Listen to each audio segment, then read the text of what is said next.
पक्के इरादे का होना। बहुत पुरानी बात है। एक जंगल में एक गुरुकुल था जिसमें बहुत सारे बच्चे पढ़ने आते थे। एक बार की बात है, गुरुजी सभी विद्यार्थियों को पढ़ा रहे थे, मगर एक विद्यार्थी ऐसा था जिसे बार बार समझाने पर भी समझ में नहीं आ रहा था।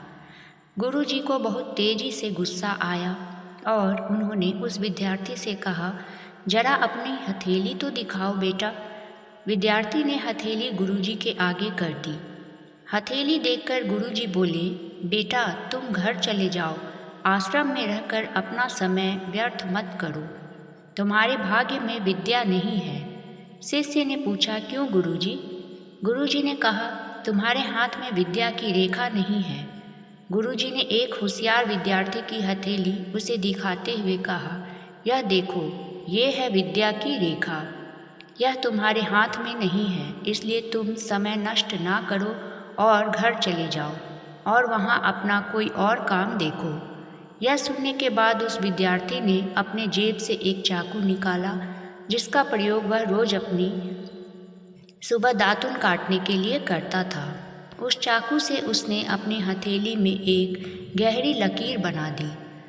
हाथ से खून बहने लगा। तब वह गुरुजी से बोला, मैंने अपने हाथ में विद्या की रेखा बना ली है गुरुजी। यह देखकर गुरुजी द्रवित हो गए और उन्होंने उस विद्यार्थी को गले से लगा लिया। गुरुजी बोले, बेटा तुम्हें विद्या सीखने से कोई ताकत नहीं रोक सकती है। दृढ़ निश्चय और परिश्रम हाथ की रेखाओं को ही बदल देती है। दोस्तों, वह विद्यार्थी आगे चलकर महर्षि पाणिनि के नाम से प्रसिद्ध हुए, जिसने विश्व प्रसिद्ध व्याकरण अष्टाध्यायी की रचना की। इतनी सदियां बीत जाने के बाद भी आज 2700 वर्षों बाद भी विश्व की किसी भी भाषा में ऐसा उत्कृष्ट और पूर्ण व्याख्या का ग्रंथ अब तक नहीं बना। तो दोस्तों, इस कहानी से शिक्षा ये मिलती है कि लोग चाहे जो भी बोलें, हम हर एक को गलत साबित करते हुए अपनी लगन और कठिन परिश्रम के दम पर जो चाहे वो हासिल कर सकते हैं।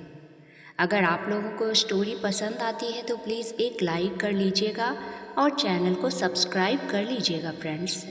चैनल का नाम स्टोरी चैनल है। मिलती हूँ एक नए इसी तरह की अच्छी और प्रेरणादायक कहानी के साथ। तब तक के लिए bye bye and take care. Thank you.